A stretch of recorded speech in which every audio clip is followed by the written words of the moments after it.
तो प्रसंग चल रहा था, वहीं आते। अब वो लड़का कमाल परमात्मा के साथ रहा पुत्र रूप में। हम इतने नालायक हो गए, हम भगवान को भी धोखा देते हैं। ये कमाल नाम का जो लड़का था, परमात्मा ने जीवित किया था, अपने बच्चे की तरह रखा, इसको वो अमृत ज्ञान दिया, भक्ति दी, इसका पालन पोषण किया। जब ये जवान हो गया 20-22 वर्ष का, तो फिर ये तो परमात्मा से डेली कथा सुना करता था, आम आदमी ने याद हो जाती, ये तो उसको भी याद होगी। हम इसे भोले भाले हैं, यही हम मार खाते आए हैं। कहते हैं गुरु को तजय बजय जो आना, तापसुआ को फोकट ज्ञाना। अब क्या था, परमात्मा के सुने ज्ञान को, उन्हीं कथाओं को आप सुनाने लग गया। जवान वैसे था, अच्छी सुरीली आवाज थी, तो बहुत सी जो संगत थी वह परमात्मा को थोड़ा और कमाल को ज्यादा चाहने लगी। परमात्मा तक ये बातें आई। उन्होंने सत्संग के माध्यम से बहुत बार कहा कि भाई गुरु को तजय बजय जो आना, तापसुआ को फोकट ज्ञाना। अपने गुरु के अतिरिक्त यदि आप किसी में आस्था रखते हो तो आपको कोई ज्ञान नहीं है, फोकट ज्ञान है उसका। और कहा करते थे कि ये कमाल तुम्हें क्या देगा, ये तो आप एक पुजारी है। इस तरह बहुत बार कहा, लेकिन हम इतने नालायक हैं। हमने यही किया था सतलोक में, जहां हमने मार खाई थी। भगवान कहा करते तुम निरंजन युग क्या देगा तुम्हें, इसकी क्रिया मत देखो, ये तपस्या करा करता था। लेकिन हम अंदर से उसको चाहते रहे। उधर से फिर हम इसके साथ यहाँ आगे देख क्या दुर्गति होगी हमारी। तो परमात्मा ने कमाल को भी धमकाया, भाई अपनी सीमा में रहा कर, ऐसा अच्छा नहीं लगता। अंत में क्या था कि वो कमाल फिर परमात्मा ने कई बार झटक दिया और वो परमात्मा को छोड़कर चला गया। उसने सोचा कि बहुत सी जनता तेरे साथ होगी है और ये सब तेरी महिमा करते हैं, नारा आश्रम जा बनाया। और बहुत सी संगत ये मूर्ख उसके साथ, उसके मीठी मीठी बातें माँ के उसके साथ हो दिए। अब बताओ वो एक नकली व्यक्ति क्या देगा उनको, भगवान छोड़कर उनके साथ लग लिए। ये लंबी अलग कहानी है, फिर बताऊंगा। तो वो कमाल नाम का पुत्र परमात्मा के साथ रहता था। उसको अभिमान हो गया था कि मैं जो गुरुजी की सेवा करता हूं और कोई नहीं कर सकता। अब पुण्यात्मा मालिक को पता था, अंतर्यामी थे वो, तो कई बार इस तरह की बातें कमाल जी ने कर दी थी। भगवान ने कहा था कि अच्छा बेटा, परमात्मा कहा करते बेटा तेने सेवक तो देखे नहीं है मेरे। परमात्मा ने उस कमाल की फड़क निकालनी थी। जो मैंने आपको बताया कि वो छोड़कर चला गया, वो तो बहुत बाद की बातें हैं। पहले वो साथ रहता था और उसको इस बात का भ्रम हो गया कि मैं सेवा कर रहा हूं, भगवान की सेवा यू जीव कर सकता है जो सबका पालक।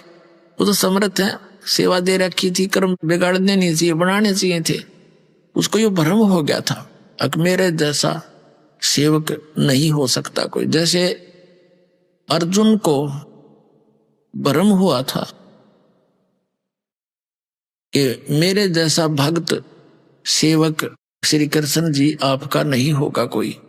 उसकी फड़क निकालने के लिए कहाँ गए थे, मोरध्वज के घर पे। राजा मोरध्वज अपने पुत्र ताम्रध्वज को राज तिलक देने की खुशी में एक अनुष्ठान कर रहा था, तो वहां चले गए थे। तो उन्होंने वहां उनसे कंडीशन रखी थी कि मेरा शेर मनुष्य का मांस खाएगा। वह कथा आपने सुन रखी है। तो उसने फिर मोरध्वज ने और उसकी पत्नी ने अपने पुत्र ताम्रध्वज को आरे से चीर दिया था और 2 फाड़ कर दिए। वो भगवान श्री कृष्ण ने फिर जीवित कर दिया। अर्जुन की फड़क काटी थी कि भाई तू यूं कहता मेरे जैसा सेवक को ना, सेवक तो तूने देखे नहीं। अब देखो पुण्यात्माओं, इसी लीला को गाते गाते सुनते सुनते हम बहरे हो गए कि इस कारण से हमने उनको श्री कृष्ण को भगवान मान लिया। और वही श्री कृष्ण जी अपने भांजे अभिमन्यु को जीवित नहीं कर सका, जो महाभारत के युद्ध में मारा गया था। सुभद्रा के पुत्र थे अभिमन्यु, अर्जुन के पुत्र। पांडवों का कुल नाश हुआ था, सारा कुल पांडव रोए थे, सुभद्रा रोए थी, और कृष्ण रोए बैठ के अपनी बहन के दुख में। श्री कृष्ण जीवित नहीं कर सका। तब धर्मदास ने पूछा था भगवान कबीर जी से, परमेश्वर जी से, कि ये क्या कारण था, फिर आप ही समाधान बताओ। परमात्मा ने कहा कि मोर ध्वज के पुत्र तामर ध्वज की आयु शेष थी, उसको मार के जीवित कर देना ये कोई बड़ी बात नहीं है, तो आम संत कर देता है, ऐसी बात है, जादूगर कर देता है। लेकिन अभिमन्यु की श्वास शेष नहीं थे, आयु शेष नहीं थी, इसलिए वो फेल हो गए। और परमात्मा कबीर जी ने उन दोनों बच्चों की आयु शेष नहीं थी, वो दोनों की बढ़ा दी। तो समर्थ कौन? समर्थ का शरणागत हो रंग होरी हो, पर कदे ना हो अकाज राम रंग होरी हो।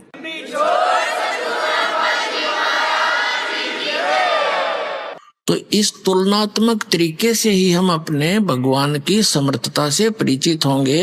ये अमर कथा जो दास सुना रहा है, ये छुपा दी गई थी, इसको ऊपर नहीं आने दिया था नकली आचार्य और शंकराचार्य और मंडलेश्वर ब्राह्मण गुरुओं ने। ये इन कृष्ण और राम की महिमा सुना सुना कर बहरे कर दिया, जरो अमर है, सर्वेश्वर है, महेश्वर है। ये खुद कहते हैं हम नासवान है, जन्म मृत्यु होती है। इनकी कितनी दुर्गति देखो, अब कहाँ कहाँ कैसे अंत हुआ इनका।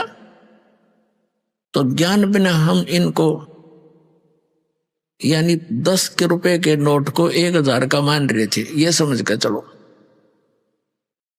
अब क्या हुआ, वो कमाल की फड़क निकालने के लिए परमात्मा ने कहा भी मैं भ्रमण के लिए जा रहा हूं, सब भक्तों के घर पे देख के आते हैं किसकी आस्था कितनी है, कोई चलेगा मेरे साथ। एक शेख फरीद जो परमात्मा के शिष्य होकर उनके साथ रहा करते थे, और कमाल दोनों कहने लगे जी हम चलेंगे। अच्छा भाई चलो। अब उधर से वो वार्ता चल रही थी, शिव प्रार्थना कर रहा था बार बार, हे भगवान एक बार दर्शन दे दे गुरुजी, तो मेरी खुशी का ठिकाना नहीं रहे, और सब बच्चों को बता दूंगा हमारे घर पर देख लो गुरुजी आए थे, तुम झूठ बोलते थे, वो स्वार्थी है। इतने कह ही रहे थे, और बच्चा आंखों में आंसू भरकर ऐसे बोल रहा था। तभी से बाहर खड़े होकर के परमात्मा ने आवाज लगाई कि भाई कोई है घर पे। अब झोपड़ी थी, एक तो जैसे लंबे लंबे घेर वैसे घेर लिया करते स्थान, चारों तरफ बाड़ लगा रखी थी, एक मेन गेट सा बनाकर लकड़ी का, वही एक झोपड़ी डाल रखी थी, और एक रहने का पीछे झोपड़ी डाल रखी थी, बीच में 50-100 फुट का अंतर था। वो पीछे बैठे बातें कर रहे थे, आगे बैठने के लिए अलग से अतिथि के लिए बना रखी थी वह झोपड़ी, वहां मेन गेट था उनका। तो दोनों एक वो सावधान से हुए, नेकी कहने लगी कि गुरुजी जैसी आवाज आ रही है, बाहर बोल रहे हैं। अब सम्मन कहने लगा गुरुजी यहाँ कैसे आएंगे, कैसे हो सकता, हम चर्चा कर रहे थे ना, इसलिए हमारे कानों में वही आवाजें गूंज रही हैं। थोड़ी सी देर में फिर आवाज लगाई कि भाई है कोई घर पे सम्मन, अरे सम्मन। अब वो कहने लगे आवाज गुरुजी की है। अब दोनों तीनों भाग लिए बाहर को देखने के लिए। क्या देखा सामने, वो 3 संत खड़े हैं, 2 भक्त और एक परमात्मा खड़े। अब उनको विश्वास नहीं हो रहा कि गुरुजी और हमारे द्वार, गरीब के द्वार पर, मतलब गरीब अमीर से नहीं, भगवान गुरुदेव आगे इतनी श्रद्धा। वो ऐसे हो गए जैसे स्वप्न देख रहे हो, आंखें फाड़ फाड़ कर। काफी देर तक कुछ सेकंड के लिए ऐसे स्तब्ध से हो गए। तब उसने, कमाल ने कहा कि गुरुजी को अंदर भी चलने की कहोगे या यहीं खड़े रखोगे? तो वैसे आंख से मसल कर देखा, चरणों में गिर गए तीनों के तीनों।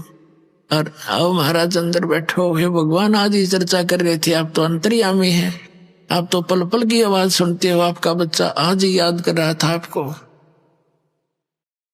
वहां बाहर वाली बैठक में बैठा दिए, सब झोपड़ी में, जैसा भी फटे पुराने कपड़े उनके पास उपलब्ध थे गरीबों के, मालिक बैठ गए सौंकते। अब समन ने जलपान पानी पिलाया, चर्चा करते रहे। भगवान बड़ी दया करी, कैसे दया करी गरीब की झोंपड़ी पर, आप तो समर्थ हैं दाता, आज ये बच्चा आपको याद कर रहा था। ऐसे चर्चा चलती रही, काफी देर भी समय बीत गया। फिर समन ने कहा कि भगवान भोजन की सुनाओ।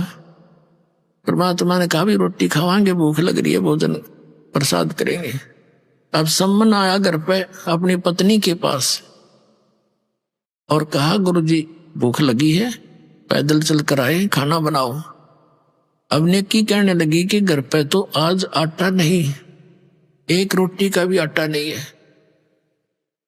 समन ने कहा जाओ किसी से उधारा ले आओ, मांग ला उधारा। वो कहने लगी मैं पूरी आसपास जहां जहां भी मुझे आशा थी उनके पास मैं जा चुकी हूं उधार मांगने के लिए, सबने मना कर दिया। तो समन कहने लगा कि ला तेरी ये चूंदड़ी जो ओढ़ रखी थी, चीर, ये तेरा कपड़ा, इसके गिरवे रखा हूँगा, मैं ले आता हूँ कहीं से। वो कहने लगी मैं इसको लेकर गई थी गिरवे रखने के लिए, ये फटी हुई एक दो जगह से, किसी ने नहीं दी। अब समन बैठ गया कलेजा पकड़ के, अके भगवान आज क्या बनी। प्रथम बार परमात्मा आए और आज ये भूखे जाओगे, हे भगवान इस पापी को ऐसे दरिद्र में जन्म दिया, मैं अपने भगवान को भोजन नहीं करा सकता, न रो बुरी तरह। नेकी ने कहा कि ऐसे नहीं, मेरी बात सुनो, आप ऐसे करो, अब तो कह दो गुरुदेव को कि भगवान सुबह भोजन करवावांगे, ये अंतर्यामी है, सारी जान जाते हैं, संत संकेत समझते हैं, और सुबह भोजन करावांगे। तो सम्मन कहने लगा सुबह कहां से लाएंगे। तो नेकी ने कहा कि रात ने तुम चोरी कर लाई हो। अब प्रतिदिन लड़का सुना करता था प्रवचन कि अभी जो चोरी करते हैं उनका नाश होया करे, और उस दिन माँ के मुंह से ये बात सुनकर वो स्तब्ध रह गया। कहने लगा माता चोरी करने वालों का तो विनाश होता है, वो कभी उभरते नहीं, सतगुरु बताते रहते हैं, राजा आप हमें क्या सलाह दे रहे हो। तब नेकी ने बताया बेटा ये नगरी वाले पैसे वाले घने हैं, और जहां माया घनी है उनका सिर फिर जाया करे, ये कुदरती बात है।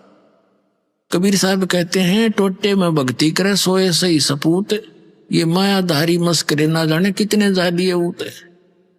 तो बेटा ये जो हम इनको कथा सुनाते थे कि हमारे गुरुजी ऐसे कर देते हैं, हमारे गुरुजी ऐसे कर देते हैं, तो आज मैं जिस भी घर से आटा मांगने गई ये कह करके हमारे गुरुजी आए हैं आटा दे दो उधारा, उन्होंने आटा ना दे करके व्यंग कसे मेरे पर कि आज तो तुम्हारे घर पे तुम्हारे भगवान आ रहे हैं, फिर तुमने क्या मांगने की जरूरत है, वो तो घर भर देंगे तुम्हारा। ये कर दिया था, वो कर दिया था, डींग मारा करती, अब क्यों मांगती फिर रही है। और बेटा हमने इस नगरी का अन्न खाया है, मांग कर अपनी मजदूरी करके समझ ले बेटा। और ये बालक हैं आग में हाथ देने जा रहे हैं। फिर एक कथा सुनाई कि एक नगरी में ऐसे पैसे वाले लोग घने हो गए, जहां जहां माया घनी है पुण्यात्माओं भगवान से कोसों दूर कर देती है। या ये सबसे बड़ा विष है, और जिसको हम डेली खा रहे हैं और चोरी कर कर खा रहे हैं। कहीं देख लो किसी एक क्षेत्र में आज कोई पीछे नहीं है, तो ये विष इसलिए खा रहे हैं, हमने इसका पता कोई नहीं, यो हमें मार डालेगा। अब इस ज्ञान से पता चलेगा कि इसकी तो आवश्यकता नहीं बकवादों की, भक्ति के लिए तो सबसे बड़ा दुश्मन है। और आपको भगवान देगा जो आवश्यकता होगी, समर्थ आपके साथ है, वो देगा जो आपके विष का काम ना करेगी। तो उसने कहा उस नगरी के लोग इतने पैसे के कारण इतना अभिमान था उनमें, साधु संतों का आदर सत्कार भी त्याग दिया था। एक सिद्ध पुरुष था, उसके साथ एक 15-16 वर्ष का उसका कोई शिष्य था। उस नगर के बाहर जंगल में आके वो रुक के लड़के को कहा बेटा जा भिक्षा मांग ला। अब वो भिक्षा मांगने गया तो उस नगरी में जिसके पास भी जावे सभी सेठ लोग थे। वो मजाक करते हैं कि तुम मस्टंडे हमारे यहाँ पल्लेदारी कर ले, मांगते फिरते हो करके नहीं खाया जाता। किसी ने कुछ नहीं दिया, लड़का वापस आ गया और सारी कथा गुरुदेव को बता दी। अब गुरुदेव ने कहा बेटा कल फिर जा तू एक बार। वो अगले दिन फिर गया, सबने वही जवाब दिया, लेकिन वो वापस आ रहा था। तब एक कुम्हारी ने देखा, कुम्हारी थी गरीब सी कुम्हार, उसका पति मर चुका था, 3-4 बच्चे थे उसके लड़के, उसका भारवाही मकान था, गांव से काफी दूर, थोड़े से फैसले पे होता था। तो उसने देखा कि बालक काल भी भूखा गया, उसको पता था कि ये लोग कुछ नहीं देंगे इनको, शायद ये किसी का आदर करना नहीं जानते, इनका सिर घूम रहा है।